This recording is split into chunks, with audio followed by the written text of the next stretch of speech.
வேதம் இப்படி சொல்லப்படுகிறது. 2 மனிதர்கள் ஆலயத்துக்கு வந்தார்கள். கடந்த வாரத்தில் கூட பார்த்தோம். இந்த வாரத்துல 2 மனிதர்களை தேவன் தேர்வு செய்கிறார். அவர் ஆண்டவரிடத்தில் கடந்து வரார்கள். அவர்கள் ஆலயத்துக்கு கடந்து வருகிறார்கள். இவர்கள் யார்? இவருடைய நிலைமை என்ன என்று பார்ப்போம். அந்த 2 பேர் யார்? வேதம் தெளிவா சொல்லப்படுகிறது. ஒருவன் சத்தியத்தை வாங்குகிறவன், ஒருவன் சத்தியத்தை விற்கிறவன்.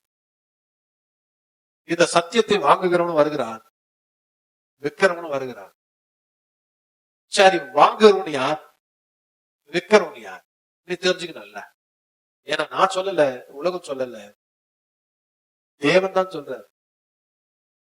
இங்க சத்தியத்தை விற்கிறவன் பரியாசக்காரன், சத்தியத்தை வாங்குறவன் ஞானம் உள்ளக்காரன். இவங்க 2 பேரும் வராங்க. இவங்க 2 பேரும் பார்த்து சொல்றாரு, ஏப்பா நீ ஒருத்தனுக்கு புத்தி சொல்லு, ஒருத்தருக்கு நீ சொல்லாத. ரொம்ப கஷ்டமா இருக்கு. ஒருத்தருக்கு நீ புத்தி சொல்லு, அவங்க கேட்பாங்க. ஒருத்தருக்கு நீ புத்திய சொல்லாத அப்படின்றது. ஏன் ஆண்டவரே? அவன் தான் வைக்கிறானப்பா சத்தியத்தை. அவனுக்கு நீ சொல்லாத, புத்திய சொல்லாத, சத்தியத்தை பிரசங்கம் பண்ணாத. உள்நோக்காதான்.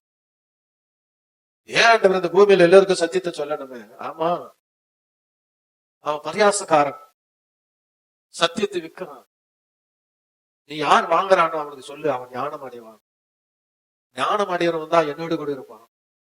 பரியாசக்காரன் போற வழி வேற. ஆண்டவர் எவ்வளவு முன்மொழியா இருப்பாருல்ல.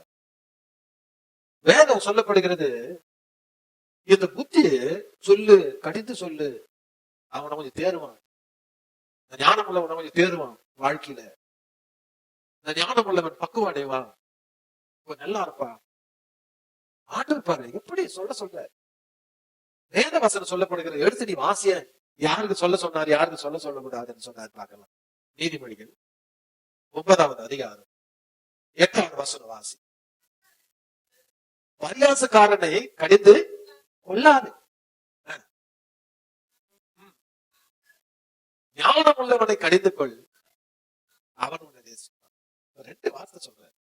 ஒருத்தனுக்கு கடிந்து கொள்ளாதே, சொல்லாதே, அவன் பரியாசக்காரன்.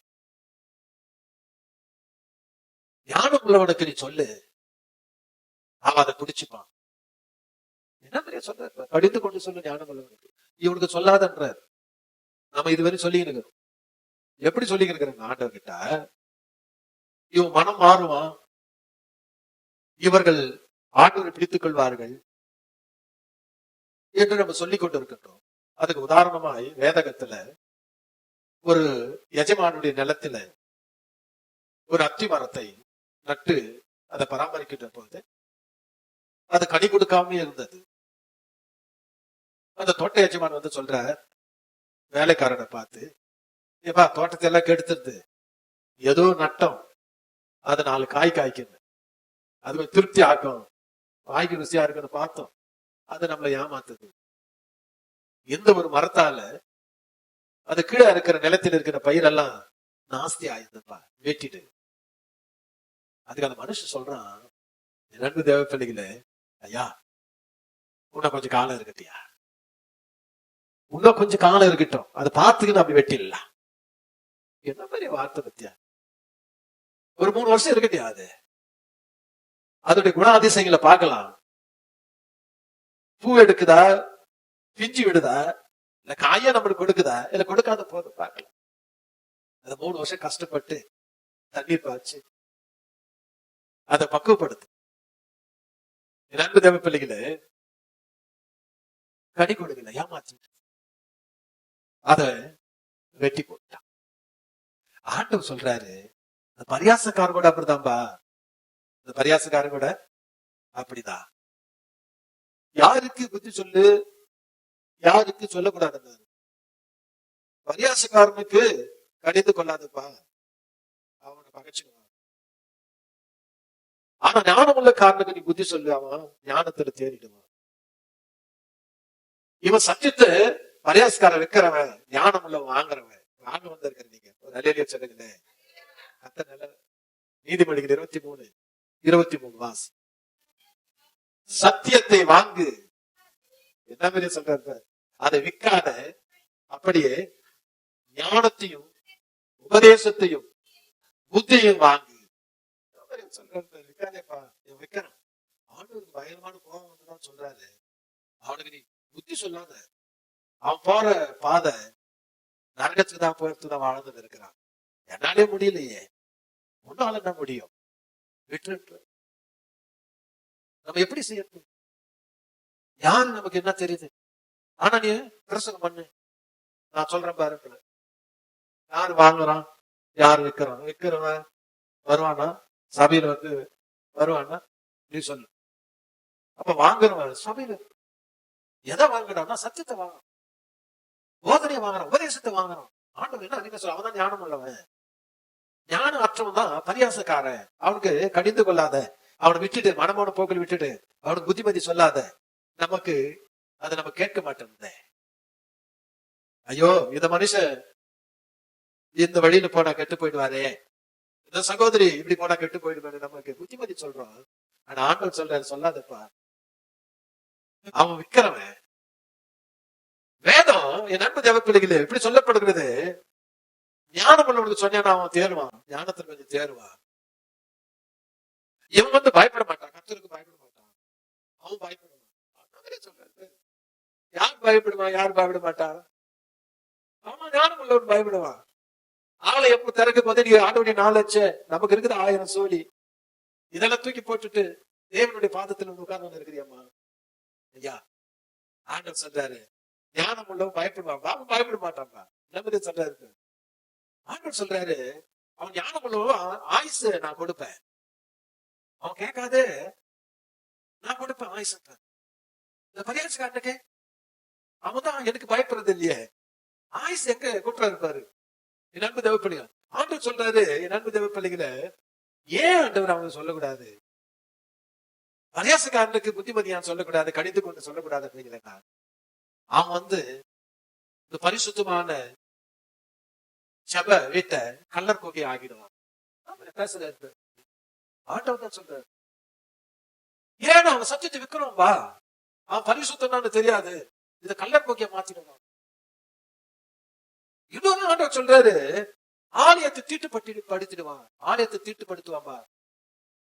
நம்மளுக்கு எல்லாம் கொஞ்சம் பயமா இருக்கு. அவன் யாருன்னா பரியாசக்காரன். அதனாலதான் அவனுக்கு உபதேசம் செய்யாதப்ப, கடிந்து கொண்டு புத்தி சொல்லாத, அவன் மோகல் விட்டுரு, நான் பாத்துக்கிறேன். இன்னொன்னு சொல்றாரு, ஆலயத்துக்கு எடுத்துருவான், அவன் ஆலயத்தை எடுத்துருவான். நயராட்ட கூட நயாதபடி சொல்லி சொல்றாரு. ஏன்னு கேட்டதுக்கு இதெல்லாம் சொல்றாரு ஆண்டவர். ஏன் ஆண்டவரே, அவனும் ஒரு மனுஷன் தானே, உன்னுடைய பிள்ளை தானே, அவனும் திருத்துட்டோமா ஆண்டவரை, வாய்ப்பு கொடுத்து பார்க்கட்டும். அதான் வாய்ப்பு கொடுத்துரு 3 வருஷம், அந்த இடத்துல ரத்தி மத்த வெட்டி போடுன்னு சொல்லிட்டு. இன்னொன்னு ஆண்டவர் சொல்றாரு, அவன் என்னுடைய நாளை விட்டுடுவான், சபையை விட்டுடுவான். அவன் பரியாசக்காரன். வேதம் இப்படி சொல்லப்படுகிறது. மறுபடியும் அந்த சிலுவையில் அவன் என்ன பண்ணுவான், அறையறான். ஐயோ, அதனால்தான் ஆண்டவர் அவனை பார்த்து அவனுக்கு சத்தியத்தை நீ சொல்லாதுங்கிறத புத்திமதி சொல்ல, என்னுடைய ரத்தத்தை அவன் காலில் போட்டு நடிக்கிறான். யாரும் இன்னொன்னு சொல்றாரு, இயேசு கிறிஸ்துவை நடிக்கிறான். ஒரு படைத்தவரை போயிட்டு காலில் போட்டு மதிக்கலாமா? நம்ம எங்கேயோ ஒரு பேப்பர் மென்ஷன் கூட நம்ம முகத்துல 2 கோடு போட்டு புத்தி என்று சொல்லி போட்டுக்கிறோம், சாரி மன்னிப்பு கேட்கிறோம், விசனம் அடைகிறோம், வருத்தம் அடைகிறோம். ஐயோ, இந்த படத்தை நம்ம வச்சுட்டுமே உலக காரியத்திலேயே நம்ம போயிட்டு வருவோம். ஆனா என் அன்பு தேவப்படியே வேத நாயகம் சொல்லப்படுகிறது, பிரியமானவர்கள், இவன் விக்ரம் தானே, இவன் பரிசுத்தத்தை நாய்க்கு முன்னாடி போட்டு போயிடுறான். இவனுக்கு வந்து நீ புத்திமதி சொல்லாத.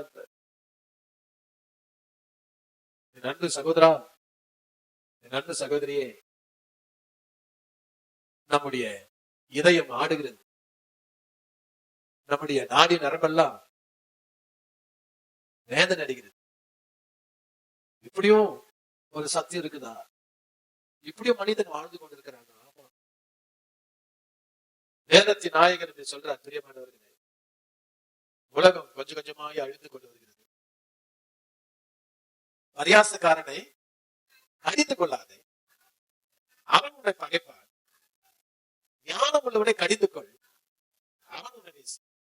என்ன சொல்றது? ஒன்று சொல்லக்கூடாது, ஒன்று சொல்லுப்பா. ஞானம் உள்ளவன் காலையில வந்து புறப்பட்டு வேதத்தை எடுத்துக்கிற சபைக்கு வந்து உட்கார்ந்துருவான். எதை பத்தி கவலைப்பட மாட்டான். ஏன்னா கர்த்தர் என்ன அடைக்கலமானவர், எனக்கு துணையுமானவர், என்னை நடத்துகிறவர், என்னை போஷிக்கிறவர், என்னை காத்துக் கொள்கிறவர், ஜீவனை கொடுத்தவர், வீடு வாசலை கொடுத்தவர், நல்ல உணவு அருந்த நல்ல வகை வகையான தின்பண்டங்களை கொடுக்கிறவர், நல்ல ஆடைகளை கொடுக்கிறவர். என்ன மாதிரி திக் பண்ணி இந்த ஞானம் அடைந்தவன் சபைக்கு வரான் பார்த்தீங்களா? அவனுக்கு சொல்லு, நட்பு சகோதரா, வேதம் சொல்லப்படுகிறது. அதில் 9 வாசிமா, கீழ்வாசன வாசி. ஞானம் அவர் தான் சொல்றாரு. யாருக்கு நீ உபதேசம் செய்ய, யாருக்கு செய்யாதுன்னு அவர் தான் சொல்றாரு. நம்ம எல்லாருக்கும் சொல்லிக்கிட்டு இருக்கிறோம். ஒரு வாய்ப்பை ஆண்டவர் கொடுத்து கொண்டிருக்கிறார். ஞானம் உள்ளவனுக்கு போதகம் பண்ணு, அவன் ஞானத்துக்கு சேருவான். நீதிமானுக்கு உபதேசம் பண்ணு, அறிவில் விரித்தே ஞானம் உள்ளவனுக்கு போதகம் பண்ணு. நீங்க தான் ஞானம் உள்ளவன். ஆமே, அல்லேலூயா. ஆண்டவர் சொல்லு, இவங்களுக்கு சொல்லுப்பா, இவங்க கொஞ்சம் நல்லா தேரட்டும். அதனால்தான் வேதம் சொல்லப்படுகிறது. ஞானம் அடிமை அவன் சாகுறானே. 4:27 யோபுல சொல்றாரு, வாசிக்காத. அவன் ஞானம் இல்லாத சாவறதுனால அவன் என்னோட கூட இருக்க மாட்டான். ஐயோ ஐயோ, எவ்வளவு பரிதாபம், எவ்வளவு உணர்வுபூர்வமான வார்த்தைகள். நாடி நரம்பெல்லாம் நடுங்குது. எதுக்கு ஒரு மனுஷன் வாழறான்? ஏதோ வெந்ததை சாப்பிட்டுட்டு விதி வந்தா போறதுக்கு அல்ல. போயிருந்தால நீ என்ன அங்க சாதிக்க போற? பூமிக்கு மேல ஜீவனை விட்டுற, நம்ம சரீரம் மண்ணுக்கு போகுது. என்ன அதுல நம்ம அதான் நினைச்சுக்கிறோம். ஜீவன் ஒட்டிய அது செத்து போச்சா? நீ கொஞ்சம் யோசித்துக்க. உன்னுடைய ஆவி ஆத்மாவெல்லாம் போது ஆண்டவர்கிட்ட. அங்கதானே கடன் வாங்கிட்டு வந்த. நாசின சுவாசத்தை ஊதினாரு, அது கொடுத்தணும் இல்லையா? இங்க ஆண்டவர் சொல்றாரு, அது கீழ்வாசன வாசிமா. கர்த்தருக்கு பயப்படுகிறதுலே ஞானத்தின் ஆரம்பம். பாரு, கர்த்தருக்கு பயப்படுவாங்க ஞானம். நீ பரிசுத்தனாரு. ஆனா பரியாசக்காரன் பயப்படுவானா? பரியாசக்காரன் பயப்படுவானா? அவனுக்கு வீட்டுல எல்லாம் இருக்குது, மூக்க பிடிக்க சாப்பிடறதுக்கு. அவன் பயப்பட மாட்டான். வித்தியாசம் எப்ப தெரியுதான்னா, என் அன்பு தேவைப்படி ஞானம் உள்ளவனுக்கு ஆயுஷ் நாட்களை கூட்டி தர, ஞானம் இல்லாதவனுக்கு, பரியாசக்காரனுக்கு அவன் வாழ்ந்து என்ன பண்ண போறான்? முச்சத இருக்க. தேவனுடைய வேத வசனம் சொல்லப்படுகிறது. 11 வாசமா கீழே ஆண்டவர் சொல்றாரு, என்னால ஞானம் உள்ளவனை பார்த்து சொல்றாரு, என்னால ஆயுசு நாட்கள் பெருகும். கரங்களை தட்டி கர்த்தரை மகிமை பசு. ஆயுசு எவ்வளவு பணம் கொடுத்தா கொடுக்கணும்? ஆஸ்தி அந்தஸ்து கொடுத்த வாங்க முடியும். அவர் சொல்றாரு, ஞானம் உள்ளவனுக்கு ஆயுசு நாட்கள் நான் பெருகும். அப்போ பரியாசக்காரனுடைய ஆயுசு நாட்கள் என்ன கேட்டா வேற வாசனம் பேசுவாங்க. நான் ஆண்டவர் என்னோடு கூட இருக்கிறாரு, நான் ஆண்டவருடைய பிள்ளை. நீ ஞானம் அடையிலையா? நீ சொல்லிட்டு இருக்கிற. ஆண்டவர் சொல்ற உபதேசமே பண்ணக்கூடாது, கடிந்து கொள்ளாதன்றார். கடிந்து கொள்ளாதுன்னு அவனை திருத்தாத. அவன் போற பாதி போயிட்டோம், அவனை திருத்தாத. நண்பு தேவ பிள்ளைகள், என்ன மாதிரி அவன் வேத வசனம் என்ன மாதிரி ஆண்டவர் சொல்றாரு. நீ எடுத்து நீ வாசிப்ப சொன்னா, எப்படி ஞானம் உள்ளவனுக்கு எப்படி சொல்றாருன்னா, ரொம்ப டைட் பண்ண அவனை. எனக்கு அவன் கடைசி காலம் உலக காரியத்துல இருக்க கூடாது, ரொம்ப டைட் பண்ணி சத்தியத்தை சொல்லு. அப்படின்னா ரொம்ப கடிந்து கொண்டு முகதாட்சனை பார்க்காத. அவன் வாழ்க்கை நல்லா இருக்கணும், அவன் குடும்பம் நல்லா இருக்கணும், அவனுக்கு ஆயுஷ் நாட்கள் வேணும்னா ரொம்ப கடிந்து கொண்டு சொல்லு. அதனால ஒண்ணும் கிடையாது. நீ எடுத்து நீ வாசி 2 தீமோத்தேயு 4ஆம் அதிகாரம் 2வது வசனம். 2 தீமோத்தேயு 4ஆம் அதிகாரம் 2வது வசனம்.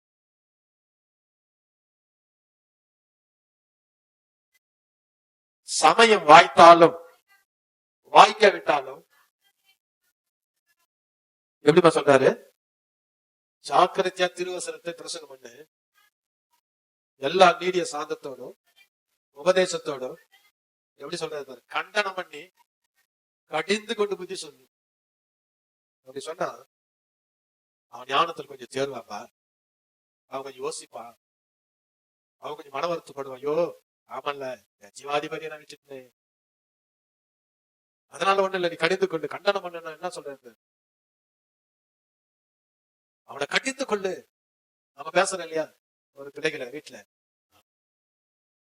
அடங்காத பிள்ளைகளை பேசுறோம்ல, ஒரு குச்சியத்தை வச்சுக்கணும், ஒரு கம்பத்தை வச்சுக்கணும். நீ அதை மாதிரி செய்யற, கடிந்து கொண்டு புத்தி சொல்லு.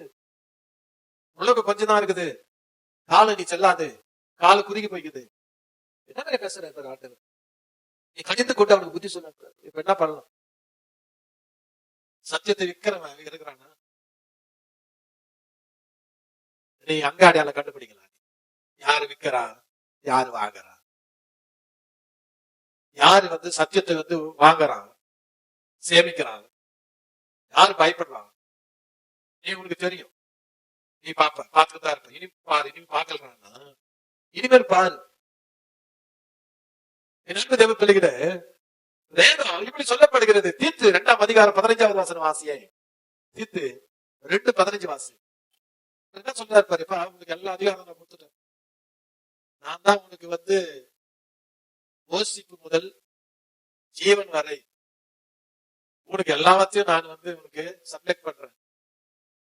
அதனால நீ தைரியமா, நான் தானே உன்னை பாதுகாத்து பராமரிக்கிறேன். அதனால நீ தைரியமா என்ன பண்ணு, சொல்லுமா அந்த வார்த்தை.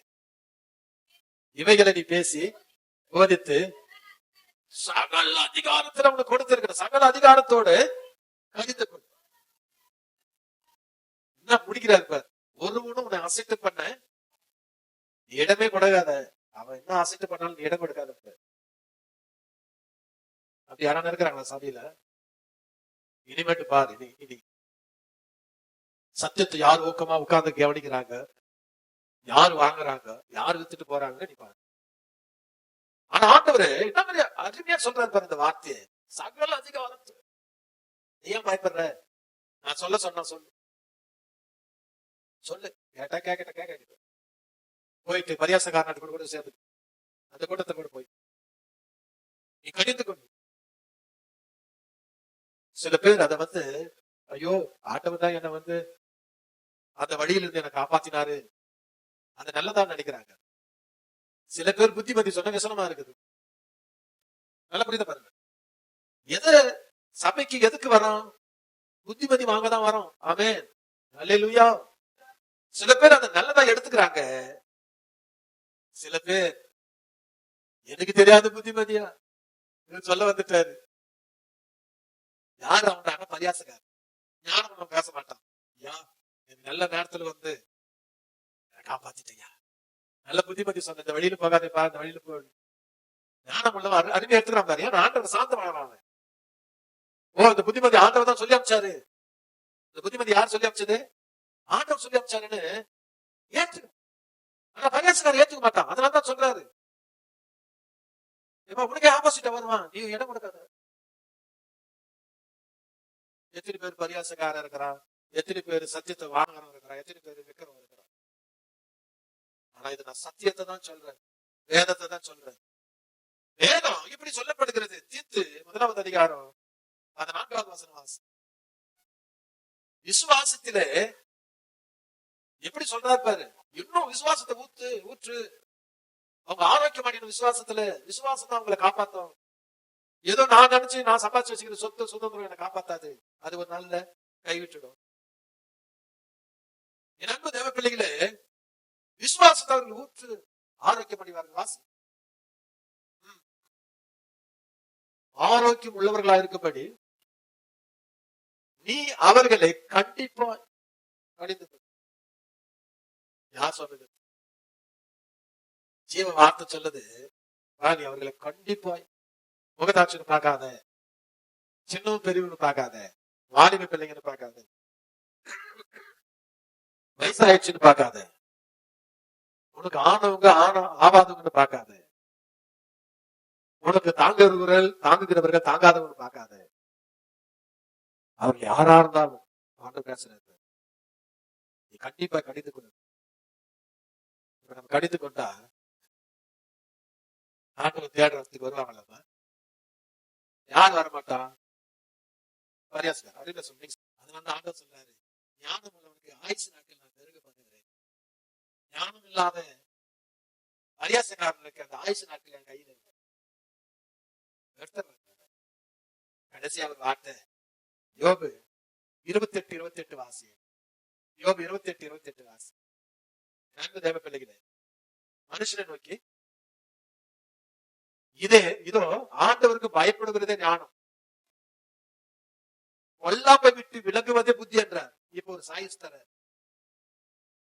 இப்ப ஒரு வார்த்தை கொடுக்கிறார். நம்ம அந்த கூட்டத்துல இருந்து ஞானதம் அனைவர் கூட்டத்துக்கு வந்துடுறியா? பேசுறாரு, கொல்லாப்பை விட்டு விலகுவதே புத்தி என்றார். இல்ல பிரதர், நாய்வால நிறுத்த முடியுமா? முடியாதல்ல. என்னையும் நிறுத்த முடியாது. ஏதோ நான் போயிட்டு வந்து இருக்கிறேன். சாரி. ஆனால் ஆண்டவருடைய வேதம் இப்படி சொல்லப்படுகிறது, இந்த பரியாசக்காரன் பரியாசக்காரின் என்று ஆண்டவர் சொல்றாரு. அவர்கள் என்ன செய்வார்கள் என்றால், வாய் கொஞ்சம் அதிகமா இருக்கும். ஞானம் உள்ளவர்களுக்கு வாய் கொஞ்சம், ஆண்டவர் இருக்கிறாரு, ஆண்டவர் எனக்கு முன்னாடி இருக்கிறாரு எல்லாத்தையும் மதப்படுத்திக்கும். இந்த பரியாசக்காரன் பரியாசக்காரி கொஞ்சம் வாய் கொஞ்சம் துடுப்பா இருக்கு. எப்பவுமே அவங்க என்ன பண்றாங்களா, ஒரு பயம் இருக்காது, இதெல்லாம் செஞ்சுட்டு வருவாங்க, ஒரு பயம் இருக்காது. அவங்க என்ன பண்றாங்கன்னா, வேதம் இப்படி சொல்லப்படுகிறது, வீட்டுக்கு முன்னாடி உட்கார்ந்து இருப்பாங்க. யாரு வீட்டுக்கு முன்னாடி? யாரு வீட்டுக்கு முன்னாடி உட்காந்துருப்பாங்க? நம்ம வீட்டுக்கு முன்னாடியே நம்ம போய் உட்கார்ந்து இருப்போம். அப்ப வழியை போறாங்க இல்லையா, போயிட்டு வந்து இருப்பாங்க. அவங்க நம்ம கூப்பிடுவோம், அக்கா இங்க வாங்க, தங்கச்சிக்கு வாங்க, அண்ணா இங்க வாங்க, ஏதோ ஒரு பேர் விட்டு அவங்களை கூப்பிடுவேன்.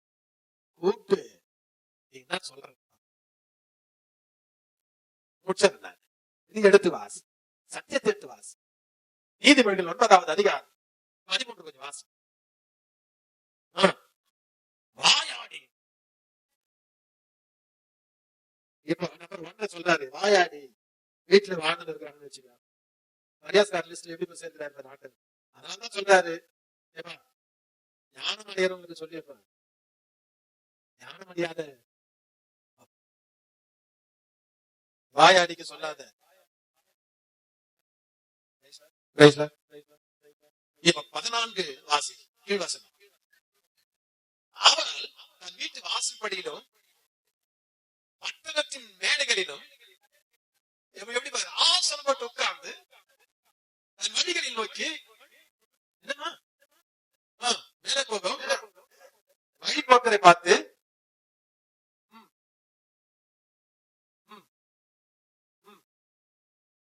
என்ன அதுல புரியுதுறாங்கன்னா, உட்கார்ந்து இருப்பாங்க, கூப்பிட்டு என்ன சொல்றாங்கன்னா, திருட்டு தண்ணி தித்திக்குமா? நீங்க சொல்லுங்க, தண்ணி போய் தித்திக்குமா? இந்த காரியம் எங்க நடக்குதுன்னா, இந்த ஞானத்திலிருந்து தவறுகின்ற போது ஆண்டவர் சொல்றாரு, திருட்டு தண்ணி புத்திமதி சொல்றாங்க பாரு. கூப்பிட்டு நீ ஒண்ணு பாரு, நிறைய பேரு நீ எந்த மொழியில எந்த கிராமத்துல அதிகாரத்தோடு கூப்பிடுவாங்க. அதுக்கு உயர்ந்த மனுஷனா இருக்கட்டும், பேரிட்டு கூட கூப்பிடுவாங்க. நான் தன்னுடைய கௌரவத்தினால கூப்பிட்டு சொல்லுவாங்க. அவங்க எப்படி எந்த வழியில் கொண்டு வராங்க பாரு அந்த மனுஷியை. அந்த ஞானம் அடைந்தவர்களை எப்படி தள்ளுறாங்க பாரு உள்ள. திருட்டு தண்ணீர் தித்திக்கும், அந்த ரகத்தில் புருஷிக்கு அப்ப இன்பமா இருக்கும். எப்படிமா நன்கு தேவ பிள்ளைகளே, கால கடைசிகள் ஜாகிரதையா. அதனால அந்த வேதம் இப்படி சொல்ல, நீதிமொழிகள் 9:8 கடைசியாகும். பரியாசக்காரனுக்கு என்ன அதிகமா சொல்றாரு, என்ன வசனம் தான் பிரசங்கம் நீ பண்ணது. பரியாசக்காரனை கடிந்து கொள்ளாதே, பரியாசக்காரனுக்கு புத்திமதி சொல்லாதே, பரியாசக்காரனுக்கு திருத்தத்துக்கு வகை தேடாத, பரியாசக்காரனுக்கு ஆலோசனை சொல்லாத. எத்தனை மீனிங் அதில் அடக்கப்பட்டிருக்கிறது. ஏன்னு கேட்டதுனால இவ்வளவு சொன்னது. அவன் நாய்க்கு முன்னாடி போட்டுருவான், அவன் சபையை தீட்டுப்படுத்திடுவான், அவன் கலர் கோக்கையை ஆக்கிடுவான், ஏசப்பா காலில் மிதிப்பான், ஏசப்பா சிலுவையில் அரைப்பாங்க, அவன் தேவனுடைய நாளை விட்டு விடுவான். இதெல்லாம் சொல்லிட்டு வர்றாரு ஆண்டவர். ஏன்னு கேட்டதுக்கு, ஏன் ஆண்டவர் புத்திமதி சொல்லக்கூடாதுன்னு கேட்டதுக்கு இதெல்லாம் சொல்றாரு. பரியாசக்காரனை கடிந்து கொள்ளாதே, அவனுடைய பகைப்பான். ஞானம் உள்ளவனை கடிந்து கொள், அவனுடைய